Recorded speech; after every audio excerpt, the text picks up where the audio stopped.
দুইটা লোক আসছে আইসে জিগায় মাঝে এখানে কি, এখানে বসছো কেন, কি করো এখানে, ওকা কি, কে কি, আমরা বসছি আমাদের দরজায়, কি হয়েছে, এই করার সাথে সাথে রিভলভার ধরছে তার মাথায় ধরার পরে সে রিভলভার দিয়ে 4টা 20-25টা বাড়ি দিছে, 27টা বাড়ি হয়েছে। আমার ছেলে অজ্ঞান হয়ে পড়ছে। তারপরে আমার ছেলে পড়িয়ে গেছে, পড়িয়ে যাওয়ার পর তার মাথা বাঁচাইয়ে বাড়ি দিছে, ঘেড়ি বাঁচাইয়ে পাড়াইছে, শোয়াইয়ে লাইছে, পাড়াইয়ে মারিয়ে এরপর আমার ছেলের অজ্ঞান করে ফেলাইছে। অজ্ঞান করার পর মা কই চিৎকার মারছে, চিৎকার মারার পরে আমি শুনি আমি দৌড়ে গেছি, যাই দেখি আমার ছেলের মারতে আসছে। মারার পর আমার ছেলে বেহুশের মতো হয়ে গেছে, মাথায় কোনো কাজ করে না, সেন্স নাই, হারাই গেছে। আসসালামু আলাইকুম প্রিয় দর্শক, ফাইনালি চলে আসলাম আপডেট ও গুরুত্বপূর্ণ কিছু নিউজ নিয়ে আপনাদের মাঝে। প্রিয় দর্শক, অবশ্যই ভিডিওটি শেষ অবধি দেখবেন। দর্শক, আপনাদের কাছে ছোট্ট একটি অনুরোধ, দেশ এবং দেশের বাইরে হলে কমেন্ট বক্সে লিখে জানিয়ে দেবেন, আর চ্যানেলে নতুন হলে সাবস্ক্রাইব করে পাশে থাকা বেল বাটনটি অবশ্যই অন করে দেবেন, কারণ পরবর্তী আপডেট নিউজ সবার আগে পাওয়ার জন্য প্রিয় দর্শক অবশ্যই একটি লাইক দেবেন। দেশের অর্থনীতির মহাবিপর্যয়ের মধ্যেও 280 জন সংসদ সদস্যকে মোট 7,000 কোটি টাকা দিচ্ছে সরকার, এবং এই বরাদ্দ দেওয়া হচ্ছে সংবিধানকে উপেক্ষা করে। অথচ নির্বাচনের সময় সরকার সংবিধান দেখায়, সাংবিধানিক বাধ্যবাধকতার কথা বলে তারা তত্ত্বাবধায়ক সরকার ছাড়া দলীয় সরকারের অধীনে নির্বাচন করে, এবং নির্বাচনে কি হয় সেটা আমরা সবাই জানি। কিন্তু এই ক্ষেত্রে অর্থাৎ সংসদ সদস্যদের যখন তারা 7,000 কোটি টাকা দিচ্ছে, তখন তারা সংবিধানকে উপেক্ষা করছে। পাশাপাশি দেশে এখন মূল্যস্ফীতি প্রায় 10%, এটা সরকারি হিসাব। সত্যিকারের হিসাব হলে এটা 15%-এর ওপরে। তার মধ্যেও এই বাজেটে কাঁচামাল আমদানির ক্ষেত্রে শুল্ক আরোপ করা হয়েছে। তার মানে আগামী দিনে পণ্যের উৎপাদন খরচ আরও বাড়বে, সুতরাং দ্রব্যমূল্য আরও বৃদ্ধি পাবে, এবং এই শুল্কগুলো আরোপ করা হচ্ছে কারণ দেশের অর্থনীতি একটা চরম সংকটের মধ্য দিয়ে যাচ্ছে, সরকারের হাতে টাকা নাই, এই কারণে তারা শুল্কগুলো আরোপ করছে। এই বাজেটের পর মানুষের জীবনযাত্রা আরও কতটা দুঃসহ হয়ে উঠবে সেই ব্যাপারে ডেইলি স্টার একটা রিপোর্ট করছে। ছোট্ট একটু অংশ পড়ব, তারপর মূল আলোচনায় যাব। সংসদ সদস্যদের যেভাবে 7,000 কোটি টাকা দিচ্ছে সরকার, আরও বাড়ছে করের বোঝা, আরও দুঃসহ হতে পারে জীবনযাপন। সমবায়ের আয়ের উপর 20% করের প্রস্তাব করা হয়েছে। এখানে বলছে আগামী 24-25 অর্থ বছরের বাজেট প্রস্তাব করেছেন অর্থমন্ত্রী আবুল হাসান মাহমুদ আলী। বাজেটে নতুন করে কর আরোপের যেসব প্রস্তাব এসেছে তাতে জনসাধারণের জীবন আরও দুঃসহ হয়ে উঠতে পারে। বৃহস্পতিবার জাতীয় সংসদে অর্থমন্ত্রীর পেশ করা বাজেটে আয়কর, মূল্য সংযোজন কর অর্থাৎ ভ্যাট ও শুল্কের প্রস্তাবনায় এটি স্পষ্ট হয়ে উঠেছে। ধরা যাক, কোনো নবদম্পতি মাত্র 44,000 টাকা মাসিক আয় দিয়ে তাদের দাম্পত্য জীবন শুরু করেছেন। নতুন বাজেটে করমুক্ত ন্যূনতম আয়সীমা অপরিবর্তিত থাকায় 2 সদস্যের এই পরিবারের উপার্জনকারীকে আয়কর দিতে হবে, যার ফলে যত টাকা আয় করছেন তার সবটা পরিবারের জন্য ব্যয় করতে পারবেন না। এই দম্পতি একটি রেফ্রিজারেটর কিনতে গেলে দাম চলতি অর্থ বছরের চেয়ে বেশি পড়বে। বাজেট প্রস্তাবনা অনুযায়ী মোবাইল ফোনে প্রতিবার 100 টাকা রিচার্জে উচ্চ কর আদায় করবে জাতীয় রাজস্ব বোর্ড। এটা 30 টাকা 65 পয়সা, অর্থাৎ আপনি 100 টাকা রিচার্জ করলে শুরুতেই 30 টাকা 65 পয়সা সরকার কেটে নেবে। এতে ফোন কল ও ডেটা ব্যবহারের খরচ বেড়ে যাবে। শুধু এই দম্পতি নন, দেশের সবার জন্য মোবাইল ফোন বিল বাবদ খরচ বেড়ে যাবে। এসব উচ্চ করের বোঝা এমন সময় চাপানো হচ্ছে যখন মূল্যস্ফীতির কারণে দ্রব্যমূল্য বৃদ্ধির প্রভাব থেকে বাঁচতে প্রাণপণ লড়াই করে যাচ্ছে মানুষ। বিবিএস এর তথ্য অনুযায়ী গত মে মাসে মূল্যস্ফীতি ছিল 9.89%। বিবিএস অর্থাৎ বাংলাদেশ পরিসংখ্যান ব্যুরোর তথ্য অনুযায়ী, সরকারি তথ্য। কিন্তু বাস্তবতা হচ্ছে মূল্যস্ফীতি 15% ছাড়িয়ে গেছে। এদিকে প্রভিডেন্ট ফান্ড, গ্র্যাচুইটি ও পেনশন তহবিল থেকে আয়ের ওপর 27.5% করের হার ফিরিয়ে আনার প্রস্তাব করা হয়েছে, যা বর্তমানে 15%। অর্থাৎ আপনার প্রভিডেন্ট ফান্ড, গ্র্যাচুইটি এবং পেনশন তহবিল থেকে যে আয় হবে তার ওপরে এখন 27.5%, 27.5% কর দিতে হবে। এটা ফিরিয়ে আনতে চাইছে সরকার। এটা কমিয়ে 15% করা হয়েছিল। সমবায়ের আয়ের উপর 20% করের প্রস্তাব করা হয়েছে।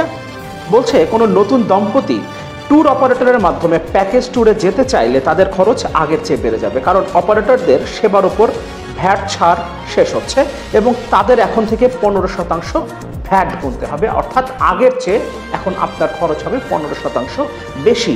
এই দম্পতিকে মেট্রো রেলে ঘুরতেও বাড়তি খরচ করতে হবে, কারণ এনবিআর মেট্রো টিকিটের মূল্যের উপর ভ্যাট ছাড় দিতে চায় না, আর নতুন করে 15% ভ্যাট আরোপ করা হচ্ছে মেট্রো রেলের টিকিটের উপরে। অর্থাৎ সরকার যেভাবে পারছে সেভাবে জনগণের পকেট কাটার চেষ্টা করছে।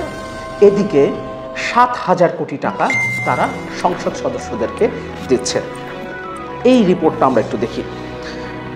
এবার 25 কোটি টাকা করে পাচ্ছেন সংসদ সদস্যরা। নবম জাতীয় সংসদের সদস্যরা 15 কোটি টাকা করে পেয়েছিলেন, দশম ও একাদশ সংসদের সদস্যরা পেয়েছিলেন 20 কোটি টাকা করে। নিজ নিজ সংসদীয় এলাকার অবকাঠামো উন্নয়নে 25 কোটি টাকা করে বরাদ্দ পাচ্ছেন সংসদ সদস্যরা। সংসদ সদস্যরা পছন্দ অনুযায়ী রাস্তাঘাট, সেতু, কালভার্ট, হাট বাজার ও ঘাট নির্মাণে এই টাকা খরচ করতে পারবেন। এই টাকাগুলো আসলে কোথায় চলে যাবে সেই ব্যাপারটা নতুন করে বলবার কোনো প্রয়োজন নেই। এখানে বলছে, যদিও সংসদ সদস্যদের উন্নয়ন কর্মকাণ্ডের সঙ্গে যুক্ত হওয়ার বিষয়ে দীর্ঘদিন ধরে সমালোচনা চলছে। উন্নয়ন কর্মকাণ্ড নিয়ে সংসদ সদস্যদের সঙ্গে উপজেলা চেয়ারম্যানদের দ্বন্দ্ব দিন দিন বাড়ছে। এ কারণে উপজেলা পরিষদ দুর্বল হচ্ছে বলে মনে করেন বিশেষজ্ঞরা। সংবিধানে কি বলা আছে? সংবিধানের 65 অনুচ্ছেদে বলা আছে সংসদ সদস্যদের দায়িত্ব আইন প্রণয়ন করা, আর 59 অনুচ্ছেদে আছে স্থানীয় উন্নয়ন স্থানীয় সরকারের দায়িত্ব। কিন্তু তারপর সংসদ সদস্যদের টাকা দেওয়ার ক্ষেত্রে সংবিধানকেও মানা হচ্ছে না।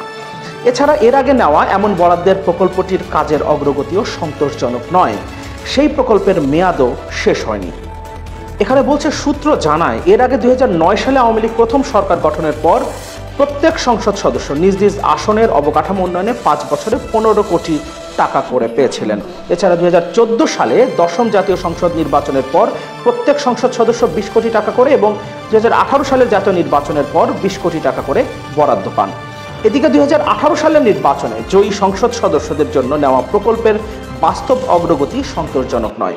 পরিকল্পনা মন্ত্রণালয়ের তথ্য মতে অগ্রাধিকার ভিত্তিতে গুরুত্বপূর্ণ পল্লী অবকাঠামো উন্নয়ন প্রকল্প 3-এর আর্থিক অগ্রগতি মাত্র 53%। এ প্রকল্পের ব্যয় 6,476 কোটি টাকা। 2026 সালের মধ্যে এ প্রকল্পের কাজ শেষ হবে। পুরনো প্রকল্প শেষ না করে নতুন প্রকল্পের দিকে ঝুঁকছে এলজিইডি, শুধুমাত্র সংসদ সদস্যদের পকেট ভারী করবার জন্য। এমনকি সংসদ সদস্যদের পছন্দের সব প্রকল্পে 1 বছর আগে অনিয়মের প্রমাণ পেয়েছে টিআইবি। কিন্তু তারপরেও সরকার 7,000 কোটি টাকা সংসদ সদস্যদের পকেটে দিচ্ছে, যেখানে দেশের অর্থনীতি একটা ভয়াবহ সংকটের মধ্য দিয়ে যাচ্ছে, ভয়াবহ একটা সংকটের মধ্য দিয়ে যাচ্ছে। কিন্তু তারপরও সরকার এই বাজেটে যেমন মেগা প্রকল্পগুলো বন্ধ করেনি, নতুন করে মেগা প্রকল্প হাতে নেওয়ার চিন্তা করছে তারা। কারণ মেগা প্রকল্প করলেই তো মেগা লুটের একটা সুযোগ থাকে, আর এই মেগা লুটের সুযোগ তৈরি করে দিয়ে সে তার ক্ষমতার খুঁটিগুলোকে সন্তুষ্ট করে, তার অলিগারদের সন্তুষ্ট করে। এস আলম, দরবেশ, সামিরদের পকেটে টাকা তুলে দেবার জন্য জনগণের কাছ থেকে যে কোনোভাবে টাকা আদায় করে জনগণের পকেট কেটে ভর্তুকির নামে কখনো মেগা প্রকল্পে মেগা লুটের সুযোগ তৈরি করে দিয়ে এই মানুষদের সরকার তার অলিগারদের, সরকার তার ক্ষমতার খুঁটিগুলোকে শক্ত করে। ক্ষমতার খুঁটি একসময় বেনজির ছিল, সরকারকে ব্যবহার করে কত টাকা বানিয়েছে আমরা দেখেছি। ক্ষমতার খুঁটি, এই সরকারের ক্ষমতার খুঁটি ছিল একসময় সাবেক সেনাপ্রধান আজিজ যে ভয়াবহ রকম দুর্নীতি করেছে, সেটা আমাদের সরকার তদন্ত না করলেও মার্কিন যুক্তরাষ্ট্র তদন্ত করেছে এবং দুর্নীতির অভিযোগে তার উপরে নিষেধাজ্ঞা দেওয়া হয়েছে। আমরা একটা বিষয় কি খেয়াল করছি, দুর্নীতির অভিযোগে মার্কিন যুক্তরাষ্ট্র কিন্তু বেনজিরের উপরে নিষেধাজ্ঞা দেয় নাই, দুর্নীতির অভিযোগে নিষেধাজ্ঞা দিয়েছে আজিজের উপরে। বেনজির উপরে নিষেধাজ্ঞা আছে, সেটা মানবতা বিরোধী কর্মকাণ্ডে যুক্ত থাকার জন্য। র্যাব এবং র্যাবের সাবেক বর্তমান 6 জন কর্মকর্তার উপরে যখন নিষেধাজ্ঞা দেওয়া হয়েছিল 2021 সালে, তখন তার বিরুদ্ধে নিষেধাজ্ঞা এসেছিল। কিন্তু বেনজিরের যে সম্পদ আমরা দেখতে পাচ্ছি, তার মানে মার্কিন যুক্তরাষ্ট্রের তদন্তে বেনজিরের চেয়েও বড় দুর্নীতিবাজ সাবেক সেনাপ্রধান আজিজ আহমেদ।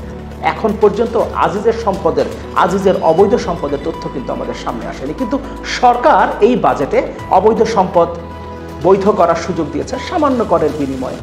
অবৈধ কালো টাকা, দুর্নীতির টাকা, লুট করা টাকা সাদা করার সুযোগ দিয়েছে মাত্র 15% করের বিনিময়ে। ওদিকে আপনি যদি নিয়মিত কর পরিশোধ করেন তাহলে আপনাকে, অর্থাৎ আপনার বৈধ পথে আয় করা টাকার উপরে আপনাকে 30% কর দিতে হবে।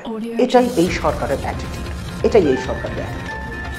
একটা কথা বলে শেষ করি, আমরা অনেকেই মনে করি আমাকে তো বছর শেষে আয়কর দিতে হয় না, আমি আয়কর দেই না, সুতরাং সরকার আমার পকেট কাটতে পারছে না। কিন্তু বাস্তবতা হচ্ছে আমরা যখন উপার্জন করছি সেখান থেকেই সরকার সোর্স ট্যাক্স হিসেবে কত টাকা কেটে নিয়ে যাচ্ছে সেটা আমরা চিন্তা করছি না। আমরা পরোক্ষ কর হিসেবে কত টাকা দিয়ে যাচ্ছি সেটাও আমরা ভাবছি না। আমরা ভ্যাটের নামে কত টাকা দিয়ে যাচ্ছি। আমরা মেট্রো রেলে প্রতিদিন চড়ছি, এখানে 15%, 100 টাকায় 15 টাকা সরকার নিয়ে যাচ্ছে। প্রত্যেকটা পণ্যের উপরে সরকারের ভ্যাট আছে, নতুন করে সম্পূরক শুল্ক বসানো হয়েছে। আগামী দিনে সরকারের এই কর আদায়ের পরিমাণ আরও অনেক বেড়ে যাবে। সুতরাং আমাদের প্রত্যেকের কাছ থেকে সরকার কমপক্ষে, আমাদের প্রতি 100 টাকায় সরকার কমপক্ষে 35 থেকে 40 টাকা করে নিয়ে যাবে এবারের এই বাজেট বাস্তবায়নের পর। সুতরাং এখনো যদি আমরা না জাগি তাহলে আমরা সামনের দিনে বাঁচতে পারবো না, সত্যি সত্যি বাঁচতে পারবো না। অন্তত মধ্যবিত্ত পর্যন্ত, নিম্ন আয়ের মানুষ থেকে শুরু করে মধ্যবিত্ত পর্যন্ত আমরা কোনোভাবেই বাঁচতে পারবো না। সুতরাং এখনো সময় আছে, এখনো সময় আছে এই সরকারের বিরুদ্ধে ঐক্যবদ্ধভাবে লড়াইয়ের মাধ্যমে এই সরকারকে ক্ষমতা থেকে অপসারণ করা। আদারওয়াইজ আমরা কোনোভাবেই বাঁচতে পারবো না, আমরা কোনোভাবেই বাঁচতে পারবো না। 1 মিনিট আপনাদের কাছে অনুরোধ, 1 মিনিট স্থিরভাবে ভাববেন এবং তারপর সিদ্ধান্ত নেবেন এই সরকারকে ক্ষমতায় রাখবেন কিনা, নাকি ঐক্যবদ্ধভাবে রাস্তায় নেমে আসবেন এবং লড়াই করে এই স্বৈরাচার, লুটেরা, দুর্নীতিবাজ সরকারকে অপসারণ করবেন।